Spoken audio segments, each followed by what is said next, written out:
This is a Dungeons and Dragons podcast, and we Dungeons and Dragons.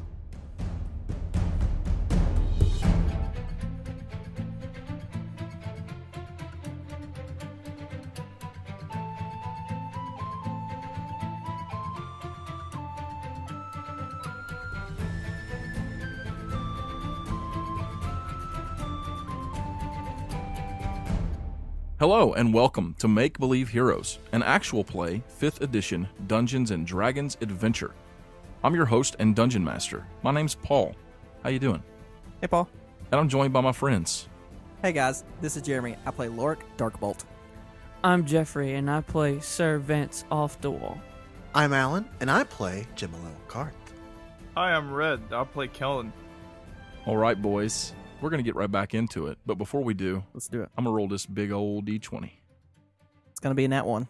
It's a 2. It's a 17. Oh my gosh. You know, the times that you've rolled really high have been all role play and not a lot of fighting, so I'm okay with that. I know, right? So I guess I'm going to have to be accessing some of those random encounter tables tonight. Don't you dare. Oh, Last time, our group was holed up in the House Dimble, recovering from their battle with the ninja lizard bats. There was much deliberation between Granuncle and Elamir and the party as they tried to get to the bottom of what was occurring with these monsters chasing after them. It's a time of rest, time of reflection, time to prepare themselves mentally and physically for the journey ahead.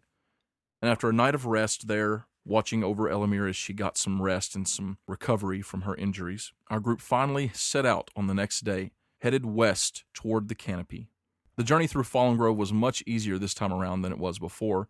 With the Sanction behind them and Kellen leading the way, it seemed like this was going to be a pretty relaxing journey. As our group settled in for the evening on the end of their second day at travel, they built a fire, Kellen brought in some game for them to eat for the evening, and they began to discuss some things that had been on their minds. Jim? Yeah. I think- yeah. I've been wanting to talk to you. So I learned. Sure. I know the spell, and I think we might be able to find out who your patron is if you'll let me cast it on you.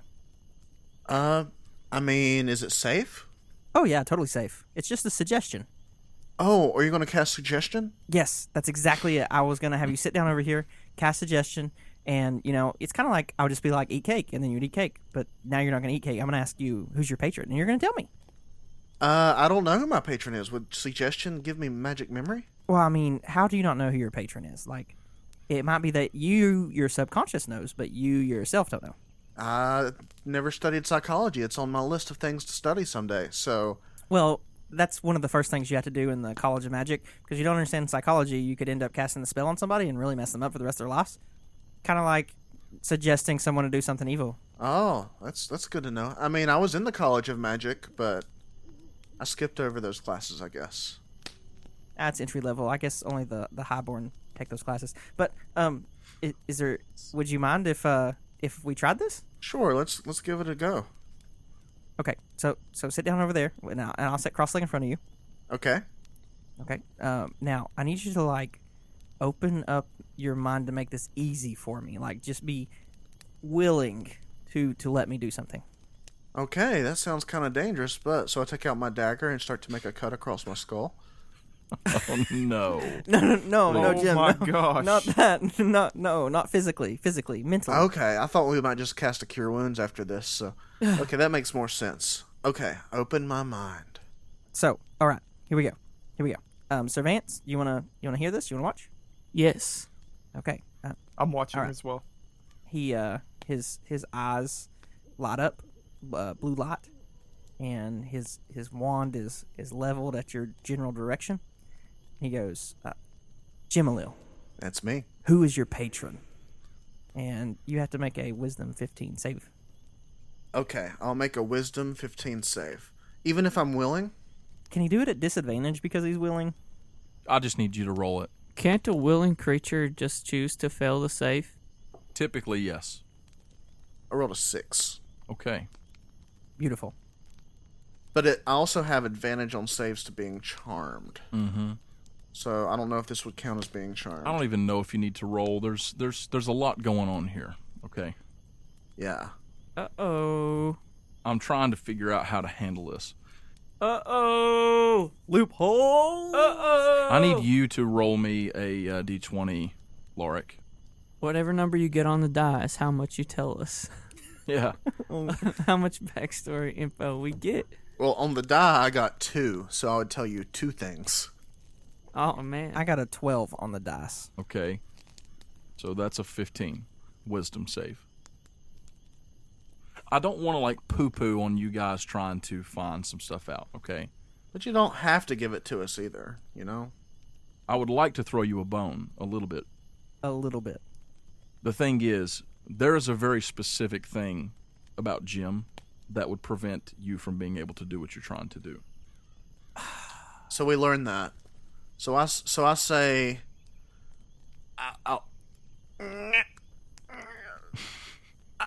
I can't say anything. I tried to say something. I don't even know what I was trying to say, but it's like my throat closed up. This is the devil brought up. You really don't know anything. Like, what do you remember of, I don't know, the day you used your first power ever? So, I was in a library. It was an old library, one that had been long neglected. And I was studying the nature of reality and magic and truth. And in so doing, I came across an ancient tome. It was very dusty. I sneezed quite a bit. It was pretty rough, but I had a cloth. You don't want to damage old books with snot. Right? Wow. Of course. And I respect knowledge so much that I would promptly go 10 miles away and burn the snot, because you also don't want to use fire near a book. Wow. Sure. Okay, so the book. You open the book. Oh, yeah. I opened the book, and there was a ritual in the book that I was wanting to try, which, granted, it's kind of embarrassing. Yeah, I don't know how much you know of my past, but I did go to the College of Magic in Venthaven, but it was just a little slow for my tastes. I wanted to learn things that they wouldn't. Slow. You know, they wanted me to learn cantrips, and I was like, well, yeah, cantrips are cool, but I'd like to learn hidden truths of the cosmos. And they were like, well, you can learn that in about 300 years. And I'm like, but I'm a half-elf. I don't have that kind of time. Yeah, that's kind of sad. Yeah, it is sad being so... I mean, I just couldn't imagine being a human, you know? Oh my, they have it so bad. Could you imagine being called old at 70? Excuse me. Sorry, Sir Vance. It's just... Man, sucks to be you.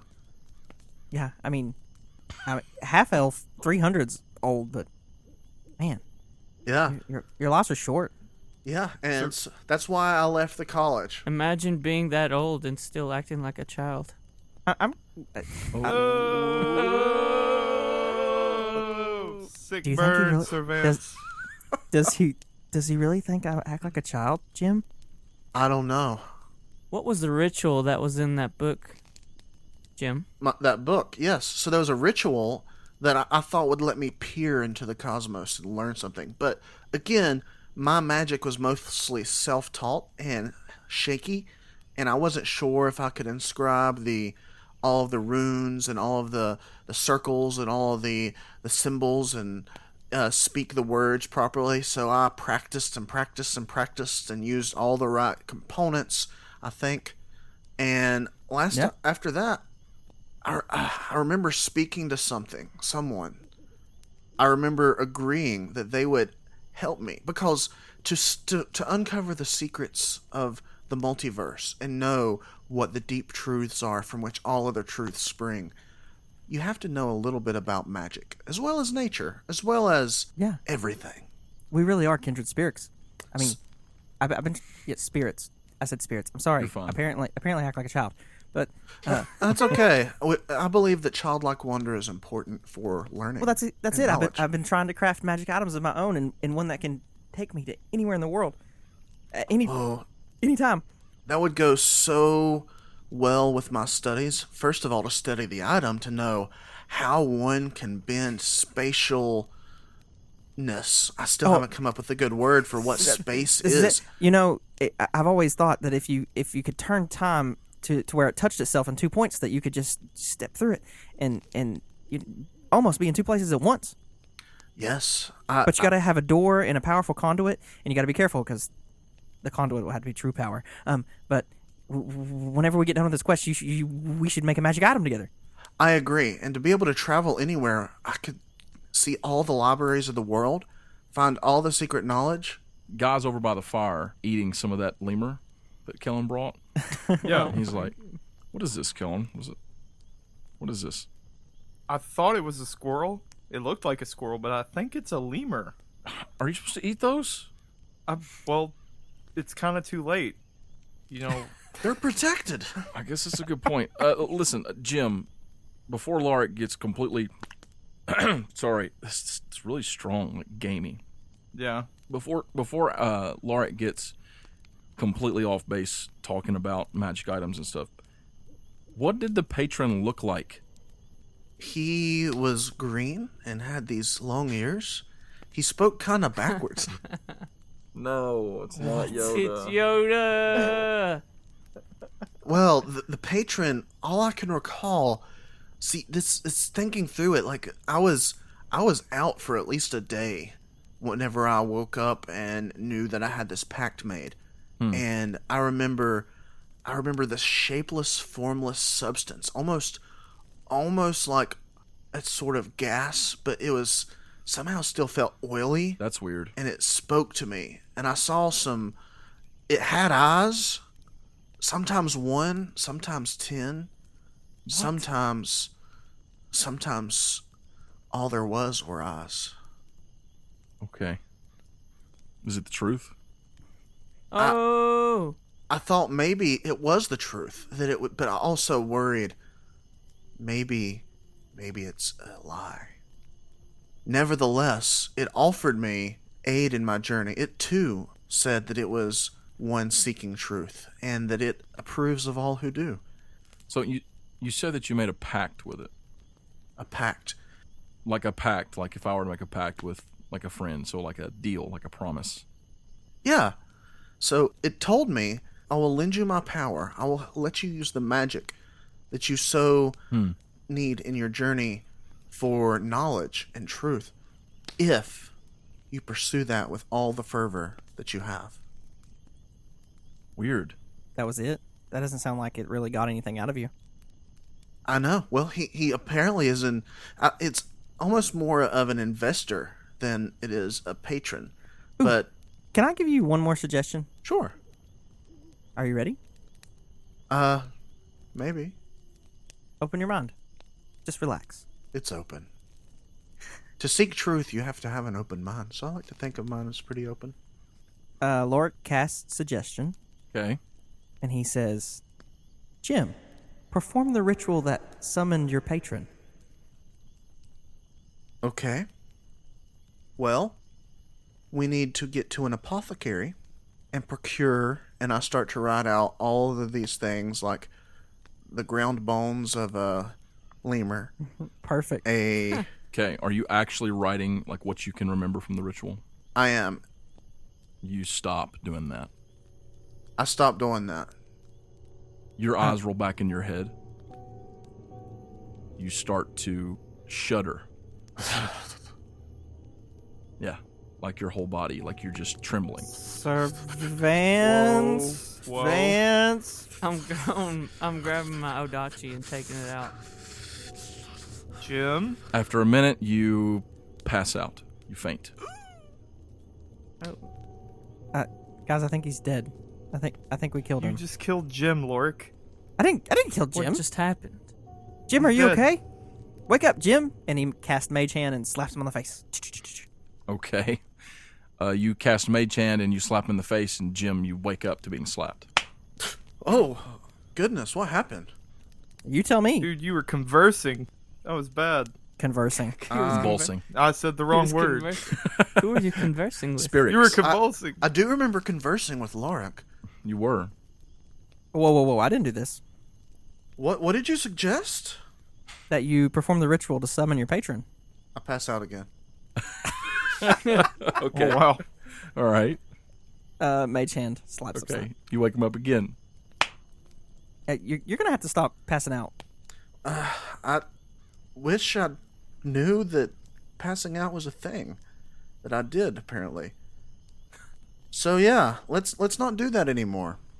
That's strange that I can no longer perform this ritual. It was like something was holding you back.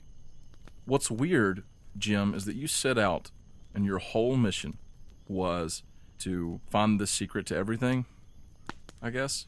Yeah.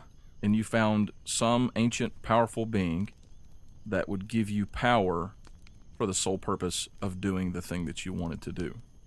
Yeah, well, I questioned it at first, but they always say don't look a gift unicorn on its horn.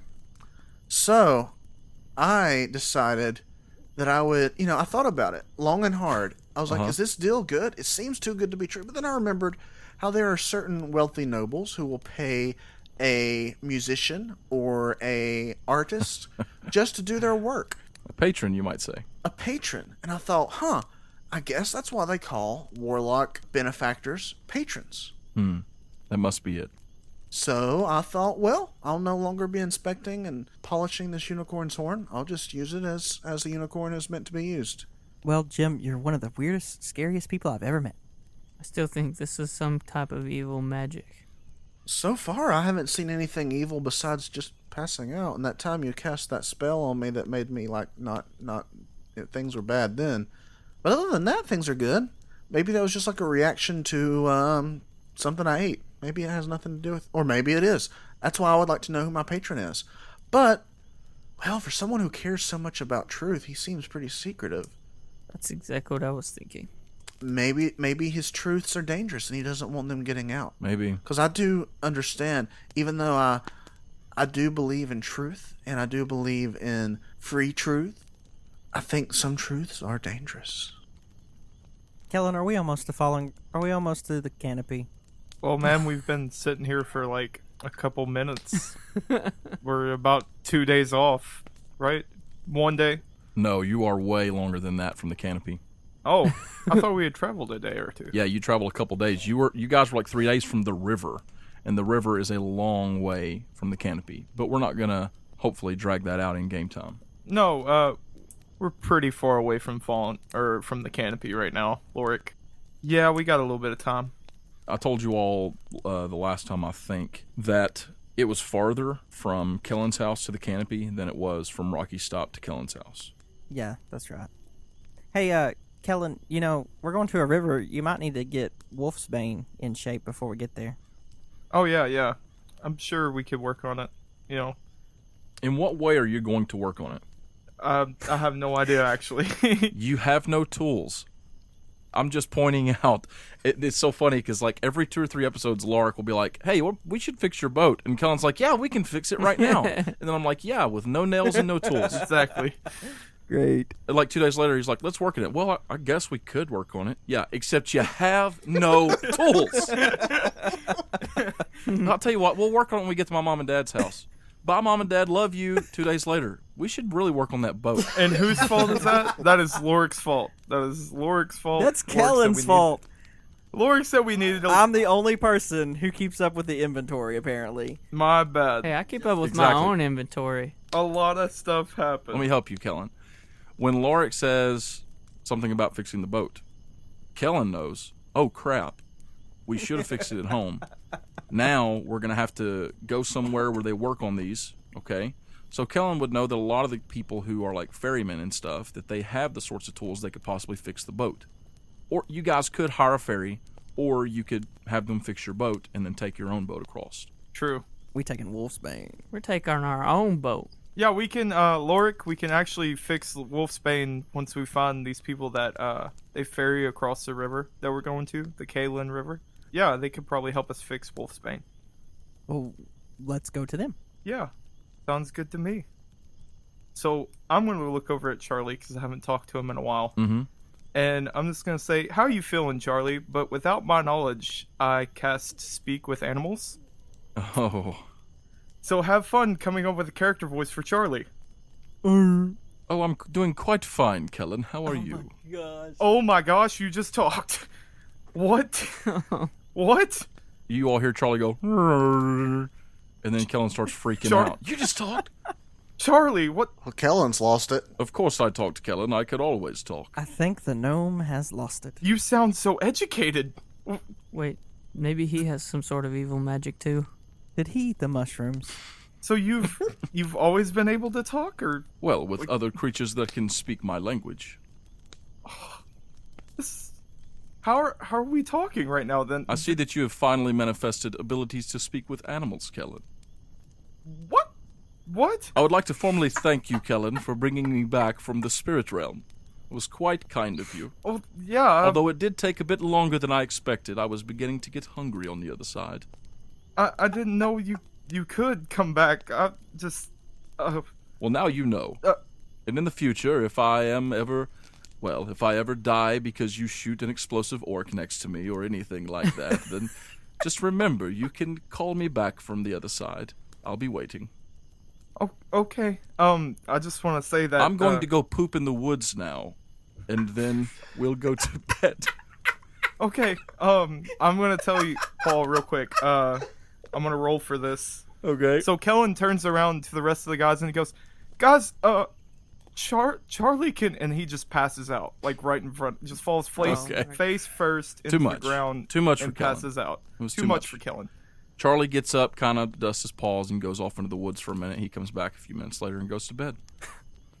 Lorik stands up, sits down, stands up, sits down, casts mage hand, slaps Kellen on the face. Kellen, you wake up. Are you okay? Where am I? Was I asleep, or Charlie's asleep. Did you eat the mushrooms again? what are you talking about? You're acting crazy. I just had the weirdest dream. It was. You gotta keep your wits, man. I had this dream that I was sitting next to Charlie and I started talking to him, and man, that was weird. That was really weird. Charlie's just snoring.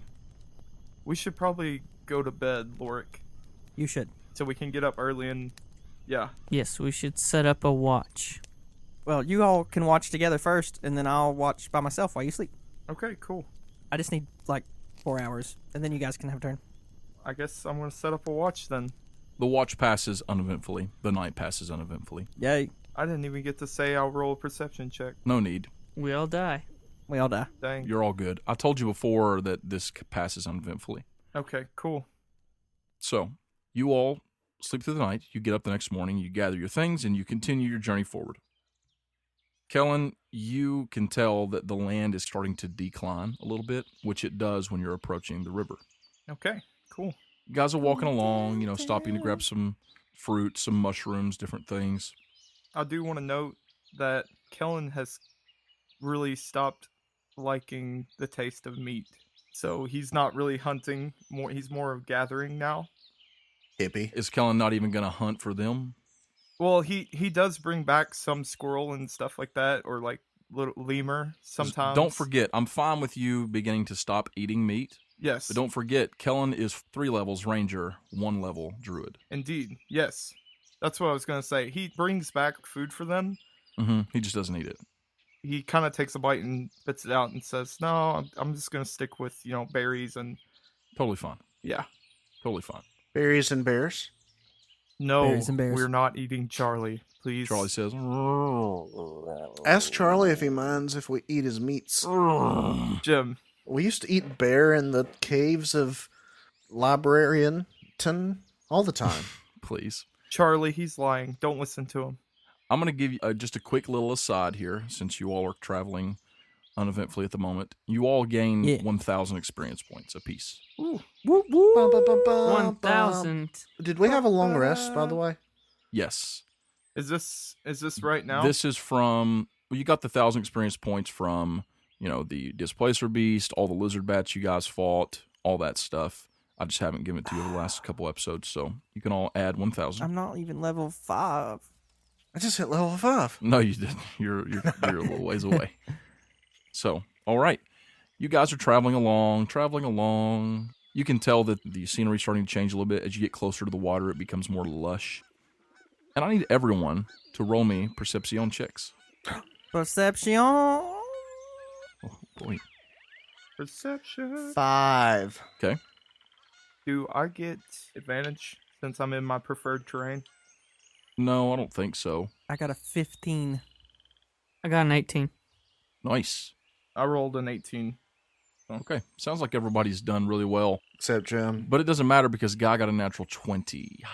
Oh. Guy coming in clutch. But yeah, everybody except for Jim, basically. Jim's worried about his patron. You're all walking along, and Guy says, "Hey, did you guys hear something?" I heard Charlie's belly grumbling. What is it?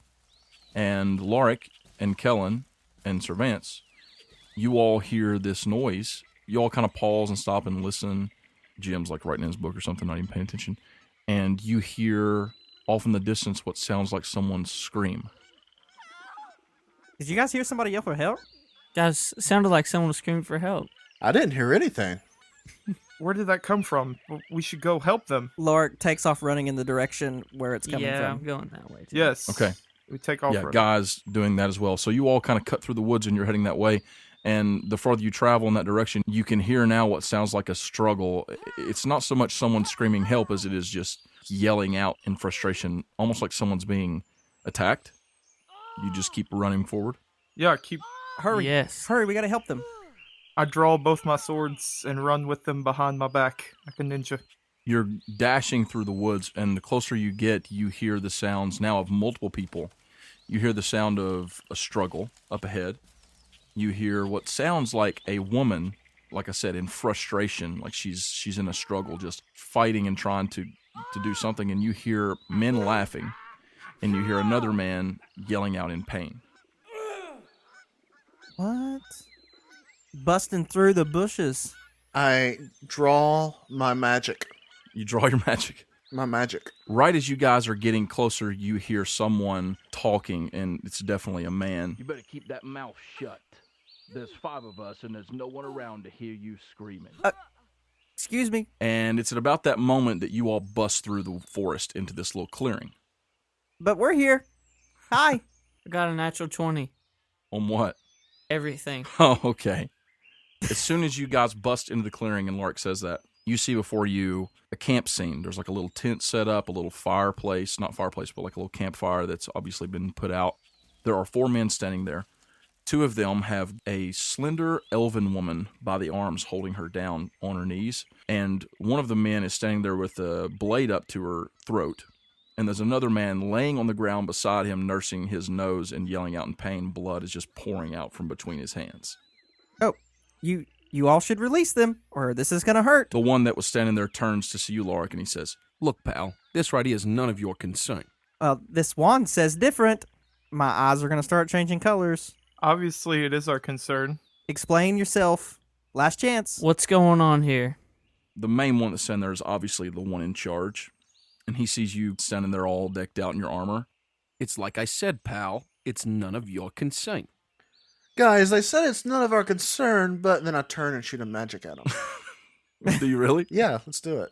In the face. Okay. Well, let's go ahead and roll initiatives then. Woo.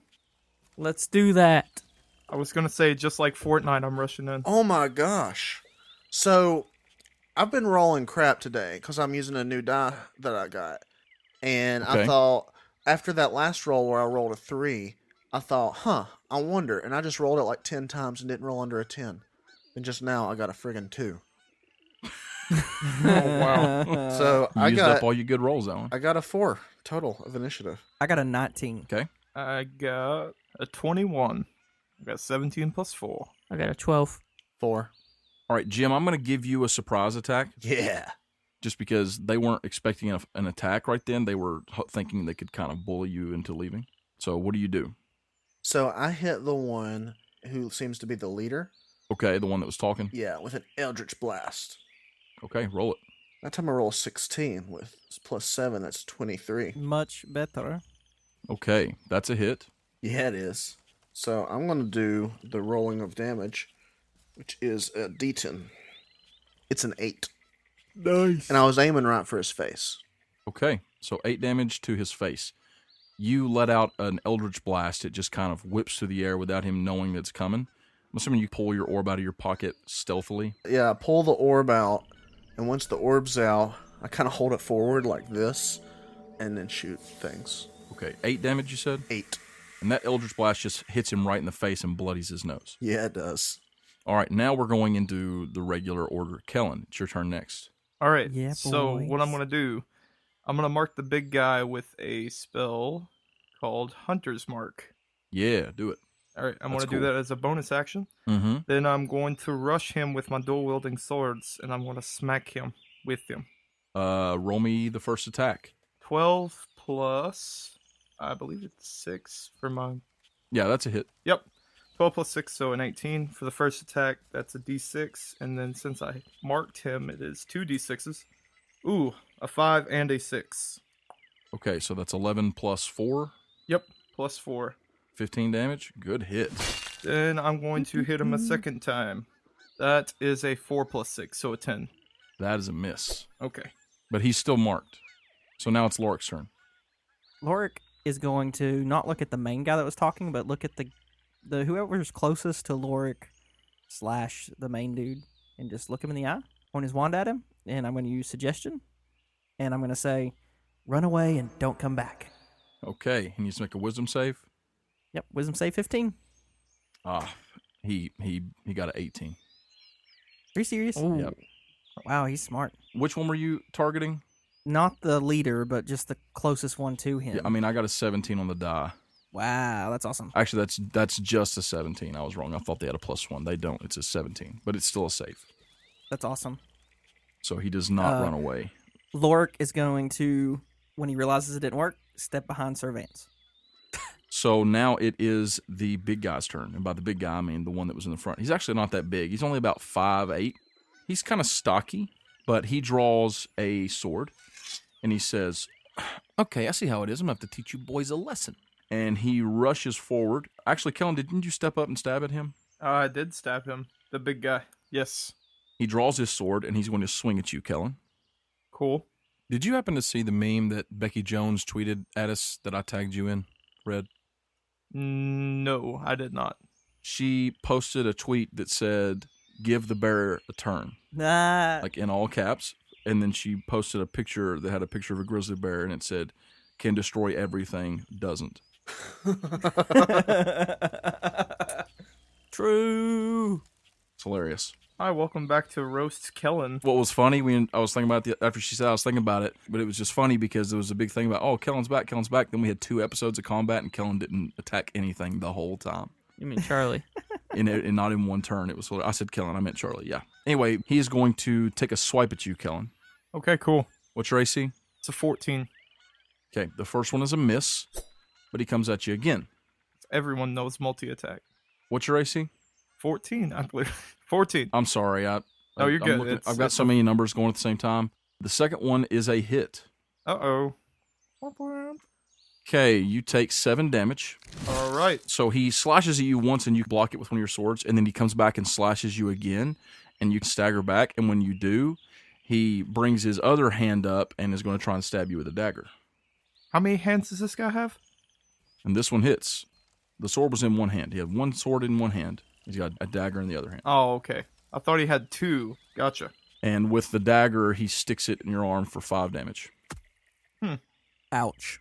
And that's the end of his turn.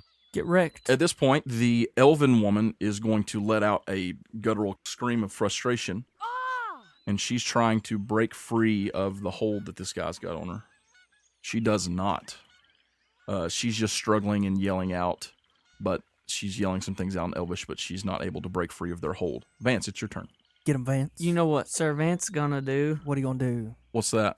You know what he's gonna do? You gonna draw that Odachi? That's what he's gonna do. That's so intimidating. Do it. We just started wrecking these people, and they may not even be evil. Yeah, you have no idea. They seemed pretty contentious, though. Should have listened. What I'm going to do is I'm going to draw my Adachi and say, "Don't disrespect a woman." And immediately, as a bonus action, I want to cast Sanctuary on the lady. Okay. I like it. You do that. Then what? Then I'm running forward to the ones who had... Didn't you say there was a couple guys who had her at sword point or something like that? Yeah, there are 2 guys that have kind of got her held in, like they're holding her down, basically. Yeah, the closest one to me is about to get wrecked. Rickety wrecked. I'm going to say since he is holding on to her, I'm going to give you advantage on the attack roll. Ooh. What? Is it just a great sword? Yeah, we'll just call it a great sword. Okay. The first one is 20, non-natural. Not bad. So that is a hit. And actually, we're going to call it not just a great sword, but a +1 great sword, which means you get a +1 to attacks with it and to damage rolls with it. Ooh. So it'd be like a 2d6 + 5 instead of 2d6 + 4. Exactly. Roll me that damage. That is a 5 and a 4, so 9 + 5 is 14. How do you kill it? How do I kill him? How do you kill him? Well, as I'm rushing forward, I raise the Odachi kind of slantways over my right shoulder, high up in the air, and just like cut him from shoulder down to his waist. Oh, yes. In a slantways, just cut him in half. Yeah, you do. You are shocked because you really thought it would just kind of slash him really good. Yeah. No, it halves him. Like Oh this my sword gosh. is insanely sharp. Yeah, I was wondering. I wanted to test that bad boy out. You know. It's insanely sharp. It's insane. You halved him. Oh my gosh. Jim, your turn. All right, so what's the situation? Who is the big guy? What's his deal? He's faced off with Kellen. He's faced off with Kellen. Okay. So I am going to cast Hex on him. Okay. So And what are you gonna nix? I want to nix Strength. Okay.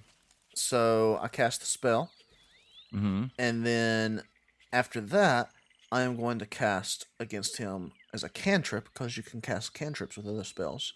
Yas. Toll the Dead. Ooh. So DC 15 Wisdom save. He fails. He fails. Ooh. He got a 3.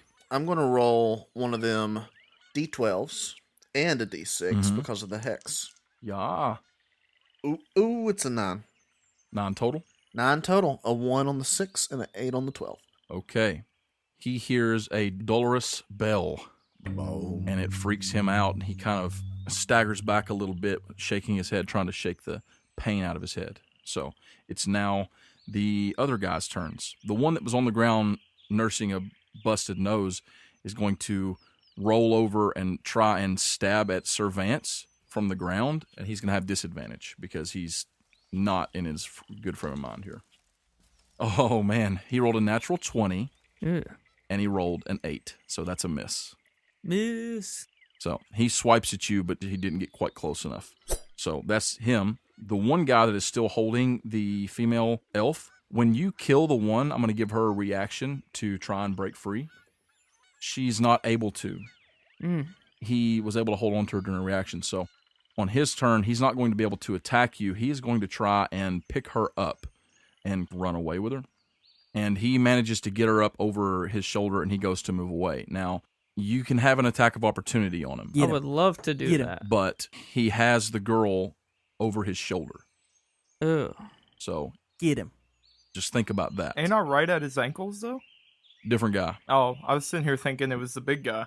I do want to attack him, Uh-huh. but when I do, since he has the lady over his shoulder, I want to try to cut his legs off. Oh, I was hoping you'd say that. Oh my I was gosh. hoping you would. Oh man. Go ahead and roll it. Oh no. No good? I'm not gonna Oh, say no. what I got. Oh no. Is it a natural 1? It's a natural. It's a natural one. Okay, so your Odachi breaks in half. I'm just kidding. I'm not going to do that to you. I'm not cruel. You kill the girl. You cut the lady in half. Poop. Yeah. This isn't good. That's not good. You go to slash your sword, and as you go to swing it at his legs, the one that was trying to get you from the ground sticks you right in the foot. Oh man. You take 3 damage, Little dagger right there. but the stagger makes you swing wide with your sword, Uh-oh. and you deal 11 damage to the elf The lady? as you accidentally slash across her back. Oh my gosh. Good job. She lets out a scream. You did great. So the one more guy is going to draw a bow and shoot at Jim. No. He hits you. Ouch. You take 5 damage. No. Okay. Now it's your turn, Kellen. Okay. So seeing the dude pick up the girl and run, I'm going to command Charlie to chase that guy down. It's actually really smart because you couldn't have used a range attack right now because you're engaged with this guy. Yes. So I'm going to yell to Charlie and be like, Charlie, go after that guy. And that's what he's going to do. All right, yes, I'll do that, Kellen. I'm just kidding. He doesn't say that because you're not using the spell. He says, "Rrrr," and he just takes off, just bull rush charging toward these guys. And you want him to try and make an attack at the one? Yep. I want him to try and bite the dude's leg. Okay, roll him an attack roll. All right. Get him, Charlie. Charlie. Don't roll in that one, please. That is 17 on the dice, is what it is. Okay. Nice. All right. I mean, that's a hit. Yeah. Either way, on the dice, it was a hit. So roll me 1d6 plus 2. Oh, it's a 1 plus 2, so 3. Uno damn. That's 3 damage. Okay. So he does run up and bite the guy on the leg, which slows him down. But Cool. he doesn't manage to do a whole lot of damage. All right. It is now Lorik's turn. Lorik's going to look at the one that has the bow, Yes. and there's another one that hasn't been damaged yet, right? There are 2 that haven't been damaged. The guy with the Okay. bow and the guy with the bloody nose. The guy with the bloody nose. He doesn't. I didn't think he was one of the bandits, per se. Yeah, he's the one that just stabbed Sir Vance in the foot. Oh, that's right. That's right. I'm going to peek around Vance, Mhm. look at the guy with the bow, and light up my eyes again. And I'm going to use suggestion on the dude with the bow and be like, wrestle him to the ground and hold him there until I tell you to let him go. And I'm going to get the bloody nose guy. I want them to wrestle. You want the one with the bow to fight the one with the bloody nose. Yes, I'm suggesting to him that he wrestle him to the ground and hold him there until I say, He fails. So yeah. he drops his bow and turns and jumps on the bloody nose guy's back while he's trying to get up and just pushes him down into the dirt. And he's like, "What are you doing?" And he's just like, "Arr," just shoving his face down the dirt, and they're just rolling around on the ground. Yeah. All right, so now it is the main guy's turn, the big guy. Oh, Lork would like to spend his move to go running after the main guy. You mean the guy that's got the girl? The guy that's got the Okay, girl. the main guy's still standing over here next to Kellen. Oh, okay. He's going to swipe at Kellen again. Okay, cool. First one misses. All right. Second one is a hit. Great. Oof, you take 9 damage. Then he comes at you with the dagger again. Okay. Also a hit. You take 5 more damage. Goodness gracious. Gnome, you should have kept out of our business, like I said. I'm going to cut this dude's head off and put it on a pike. Oh my gosh. The elven lass tries to take the opportunity of the bear biting the dude by the leg to elbow him in the face and break loose. So she's going to roll an attack roll. Please do. She elbows him right in his stupid face. Yes. Thank God. And he releases her. She falls down, And dies. quickly kind of does a tuck and roll, and runs back over toward the campfire. Oh, hello, lady. As she runs by Lork. Okay, so that is the end of her turn. It is now Vance's turn. Now, Sir Vance really wants to kill that guy. Okay. He's just going to. I mean, he's probably stopped at this point. Yeah, he's definitely held up because of Charlie. Yeah, I'm just gonna run up and attack him. Do it. Get him. What was it? That's another one.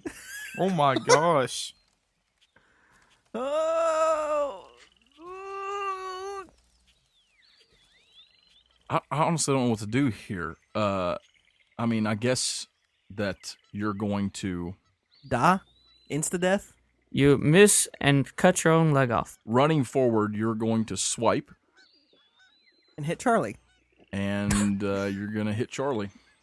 Okay. Oh my Lork. gosh, you serious? Or The dude jumps, and when he does, it pulls Charlie forward, and you slash across Charlie's back for 10 I'm damage. just killing all of our Oh friends my here. God. Killing all the good guys. And Charlie just lets out a yell. Lorik, you jerk. Lork didn't do that. What did Lorik do? You were right next to Charlie. You couldn't have taken a hit. Try to kill the bear already. Lorik's not right next to Charlie. Oh. They're like 30 feet away from each other. Okay, Yeah. so that's the end of Vance's turn. Jim, it's your turn. It is Jim's turn. First thing he's going to do is speak. He's going to say, "You could still end this peacefully. Do you want to end up like that guy and that guy?" And then I point to the two halves of the one guy. Nice. And then if nobody does anything, then I'm just going to be like, "Okay." And I cast Toll the Dead on the main guy again.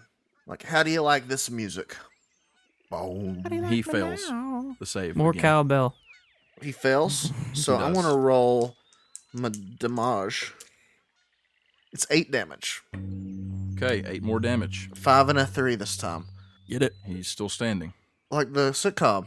At this point, the other dudes, well, the two dudes are fighting each other, okay? Wrestling. The one is wrestling. I'm going to say, yeah, the bloody nose dude gets a good solid punch in his mouth, and I'm going to let him make another wisdom save because of it. Because isn't it that if he takes any damage, it stops it? Yes. Yes. Yeah, he rolls a 17 on his wisdom save. So they waste both of their turns fighting each other. That was effective. But at the end of it, he's snapping out of it, and he's like, "Ugh," and pulling himself off and getting back up. The guy that's over there that dodged Vance and Charlie was slashed, he's going to get up and take a stab at Sir Vance. It's a hit. You take 7 damage. Oh, no. Weak sauce. Kellen, it's your turn. Okay, so I just took a pretty big hit from this dude.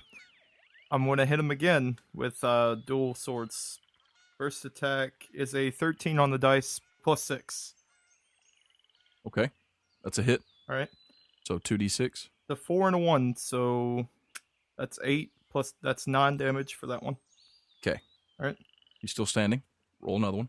Second one, that's a natural 20.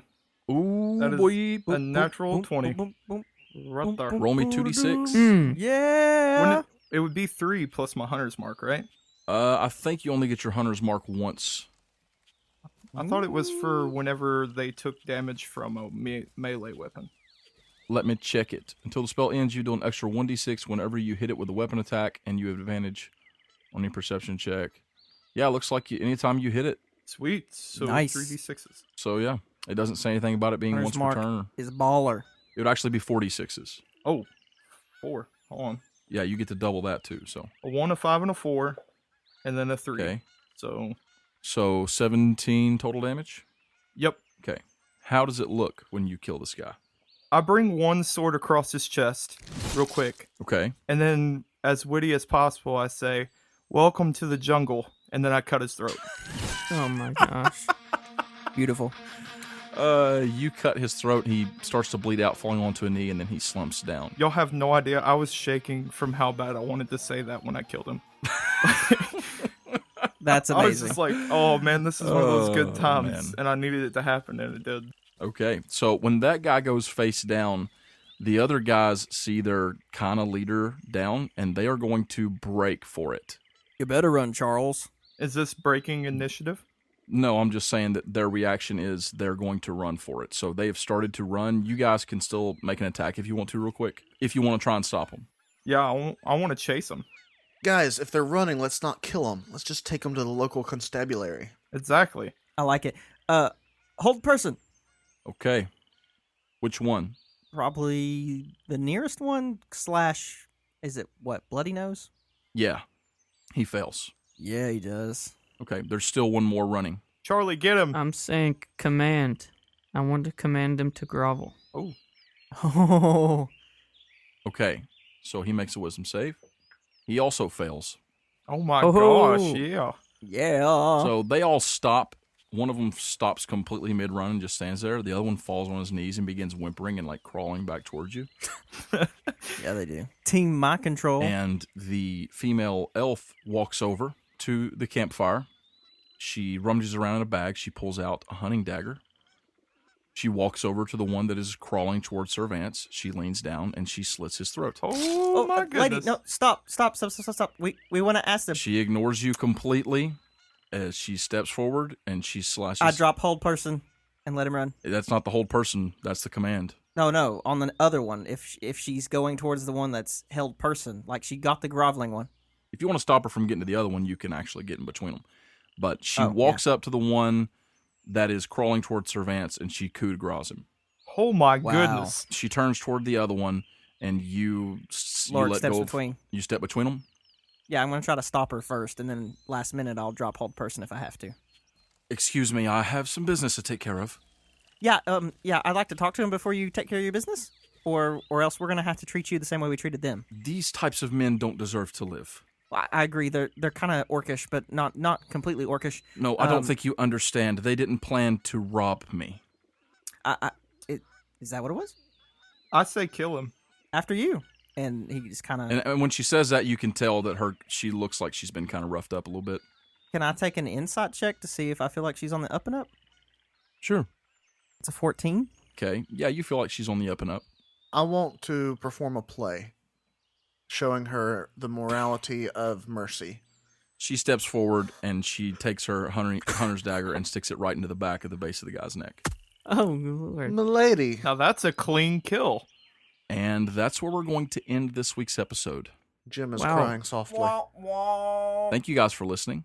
We appreciate it. Hope that you enjoyed it. If you did, you know what you should do? Follow us on Twitter. Let us know that you love our show and share it with a friend. Also, write us a 5-star review on iTunes. It really goes a long way. And if you've enjoyed what you've heard, the sound effects and things, you should check them out at battlebards.com. They're currently in the process of mixing stuff up over there, and you should go check it out. It's really great. Apart from that, I guess that does it for us this week. That was horrific. Welcome to the jungle. Thanks for listening. Hasta la pasta. Goodbye. Bye.